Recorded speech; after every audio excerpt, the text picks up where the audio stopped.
Set 3 will be played on Bel'Shir Vestige. Spawning in the bottom right-hand position as the yellow Protoss playing for CJ Entis. His name is herO, with a capital O. His opponent spawns in the left top position of the map. His name is Parting, playing as red Protoss in this matchup. The Rascal Toss. You like saying that, don't you? I do, man. I think You like Rascal Toss. I don't- Hitman. Hitman. Rascal Toss. Well, the thing is, I think the nickname fits him better than almost any other nickname I can think of for another player. Like, Mantoss and Reach back when he was a player was, like, perfect. But other than that, man, like, I mean, there's some good nicknames out there, but I feel like the Rascal Toss is just, it's so fitting, man. It's got just a childish, like, play to it, but still, like, he's childish, but at the same time, he's still a little bit vicious, man. Now, DC guys, Parting is up 2-1 against his opponent herO, as their last game was back in 2012, October 14th, in the WCS Asia Finals. Ooh, nice. By the way, I want to point out that Parting, he likes to mix in a lot of all-ins in his PvP play, and I think that's one of the reasons why he's so successful. He's completely unpredictable in this matchup. You do not know what he's going to do. This guy is saying, I'm already disappointed in myself for coming to Pro League late, but we don't have a seat available anymore in Pro League? Whoa. That's actually like... Yeah, I don't know if it's just me, but I think that StarCraft 2 is picking up a little bit more traction recently in Korea. In fact, the last line said, "Go Pro League." That's what it said. Nice. It's really good to hear. Sunglasses indoors. Wait, I see like one free seat back there, but someone may be in the bathroom. Yeah, that's probably it. I mean, you don't have to hide your face. You have sunglasses on inside. I don't get some people out there. I think it was just a natural Is it just me, or it's just you? What were you gonna say? Never mind. You're putting me into a hard position today, man. You know, I guess I got a little bit of the Rascal Toss in me as well. What can I say? All right, well, here we're trying to be annoying, mining a little bit of the probes there. Oh, wow, there's actually a lot of people back there. Yeah, actually, some people are arriving a little bit late, expecting the CJ versus SK Telecom T1 matches to begin a little bit later today. Yeah. And they realized that Wounded Stars took out STXO 4-0 easily. Yeah, pretty easy. All right, looks like this probe from Parting. I'd like to look really close on the screen there. Parting, it's going to go ahead and scout his opponent. No tech decisions yet from either player. We should see them very shortly, though. Very even build so far. Yeah, so it really depends on what the players decide to go for. Blink Stalker is a popular choice in PvP these days, but we saw a build countered from Free today, just Blink, countering Blink right away with the early expansion and Immortals. But for now, Parting, he's going to get a Twilight Council for himself.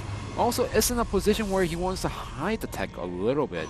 Well, they're both doing the same build here, so it's just going to go down to a mirror opening. And we actually, ironically, you don't see mirror builds too often in PvP. It's kind of weird, but that's just the way it is. And, you know, it can lead to a lot of different scenarios when the builds are not mirrored, but now it's just going to come down completely the mechanics if the builds are the same. Oh yeah, the builds is going to be completely the same as both players are getting additional gateways behind this. So it's most likely going to be a Blink Stalker follow-up from herO. But Parting, he's going to go for the DTs. All right. So now herO can still win the game if he scouts his opponent just in time. The problem is he going to get the Mothership Core inside the main base? That's the real question here. Parting is going to need to have perfect positioning with his Stalkers in order to defend against the Mothership Core. He's got a Stalker at the natural, but that's not where he wants it here. Yeah, Parting's playing really safe right now. He's also getting a Robo behind this, saying, well, my opponent might go for DTs at the same time, but he's going to scout the Dark Shrine yeah, now. herO's going to scout the Dark Shrine inside the main base. Yeah, so he knows what's going on here, and he's going to start harassing these workers a little bit. Stalker should scare that Mothership Core away eventually, though. Instantly, Robotics is in production now for a CJ player. Nice recall there. And also, herO, he might have to make 1 century right now because the DT is almost finished for his opponent Parting. Yeah.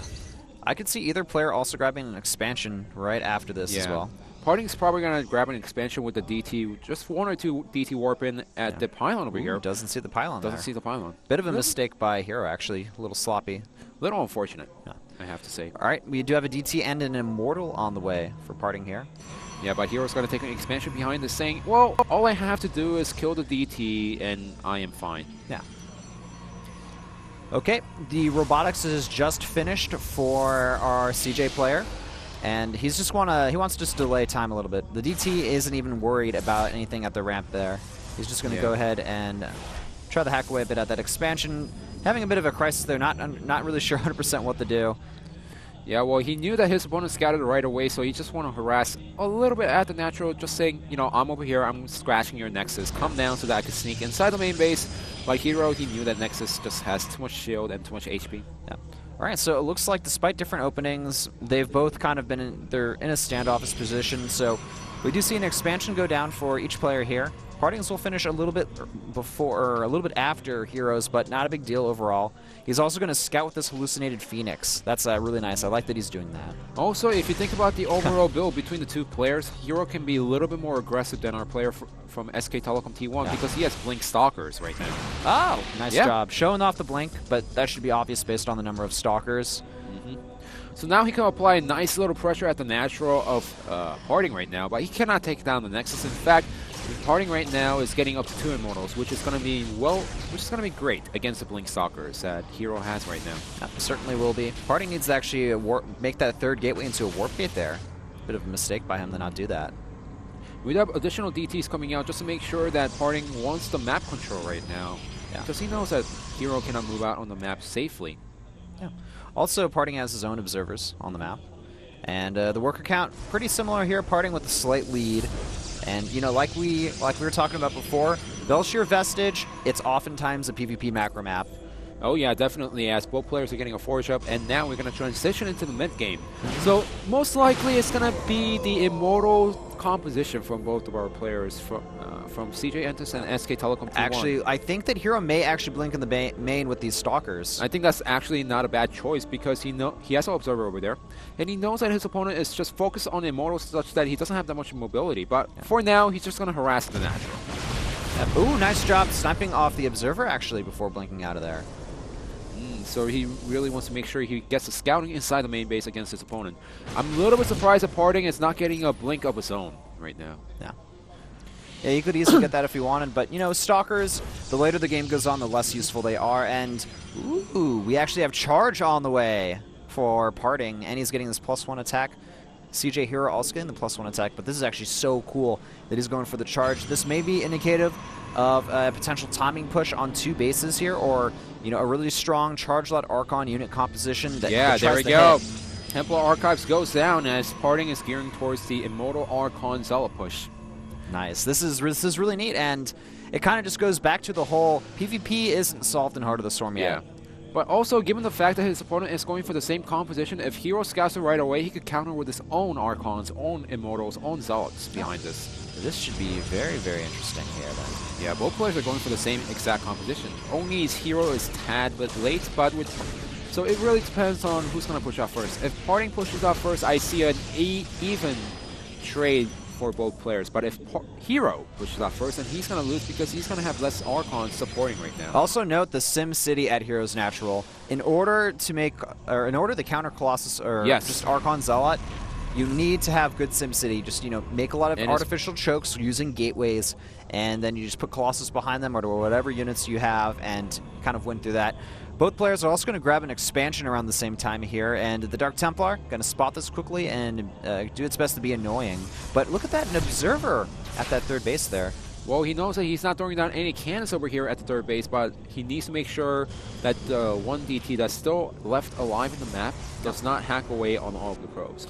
I was a little bit surprised that Parting actually showed the DT a little bit early because he could have waited in the little corner over there and hacked away on a lot of the probes when the probes got transferred from the main and the natural to the third base. But, of course, he does get a kill, and he's just still moving around the map, getting a nice map coverage for Parting.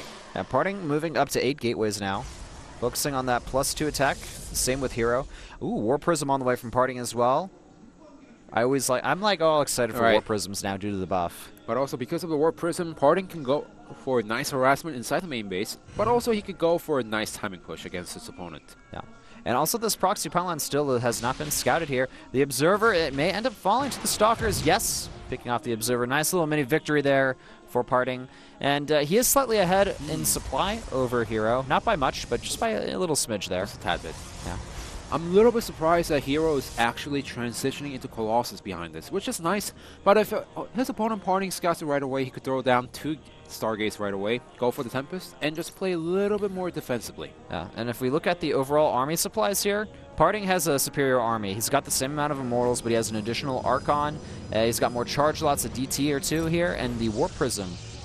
Yeah, well, the Archon count is kind of even out right now, as both players are just getting a lot of Archons out of Immortals behind this. And if Parting decides to push in, yes, I have to say it's going to be an even trade between the both players. But remember, those are Blink Stalkers over there trying to make sure that the Mothership Core is picked off before the battle. And look at this, Parting going for a Stargate. I like this. I really like this as well. Now, the question is, will he go for the Void Ray tech, or is he going to go for Tempest? Well, first of all, he's trying to apply some pressure towards the third base, but just pushing it might not be the right decision. This is so smart. He's got a DT in there. He's applying pressure at the third, so there's no defense in the main base. Parting should be able to do a lot of economic damage with this. And remember, like I said, herO's fault in this game is not putting down cannons inside the main base. He doesn't have any detection against the DTs over here, so that's the reason why he's pressing forward in the third base over here. I'm not sure. Does he want to commit to this attack here? It's actually going to be pretty close. I want him to recall. Yes! Parting recalls at the same time. The main base is being run amok here. Oh, the Robo is going to get taken out before the Observer comes out. And there's DTs in this mix as well, so those Zealots are going to fall extremely fast.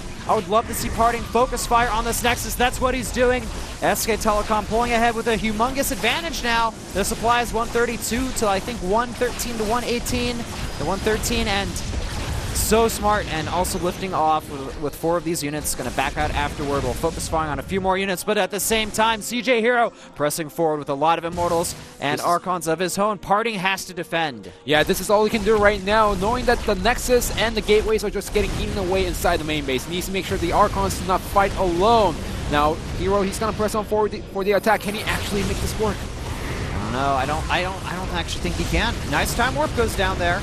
But the issue is Parting, he's got better reinforcements, and these additional units over there are going to help seal the deal. I feel the Archons have been killed off as well. No detection left. And even walling off the Immortals with the Zealots as well. Parting taking complete control of this game. Additional charge lots as well from our CJ player. They're going to try to take out these Immortals, but it's not enough. And CJ herO, he's going to be forced to tap out here. There's nothing that he can do against Parting's army. Yeah, Parting is still sitting on 3 bases. The main base is gone. Look at Parting's face. He knows he won this game. I don't think there's anything that can be done now on Parting's on herO's side to deal with this. The supply is 79 to 135 to Parting's advantage. GG is called. Parting takes a convincing game 3 over herO. Hey, who needs force fields if you have to work with them and Zealots? Yeah. The Zealots plus the DTs in the main base while applying pressure at the third. So smart, man. Yeah, that's why I was a little bit surprised that herO was not throwing down any cannons at the natural and inside the main base. All right, we're going to see a ceremony from Parting here. That's the real question. A little bit weaker than the last one. A little bit weaker. Still a thumbs down, though. Whenever the players show emotion and kind of show their personality off. Yeah, so herO, he just skipped out on cannons a little bit inside the main base, and that actually cost him the game as Parting going for a nice bait at the third base and dropping a couple of DTs and Zealots inside the main base sealed the deal. Yeah, also I don't think he scouted the Warp Prism as well, which hurt him. Yes. But, you know, CJ, Entis, they're not out of it yet, but they are down now 1-2 versus SK Telecom T1. The next match, it's going to be Trust, a Protoss player from CJ, versus the Terran veteran from SKT1 Fantasy. That's going to be on Naro Station Set 4. We'll be back after this commercial break.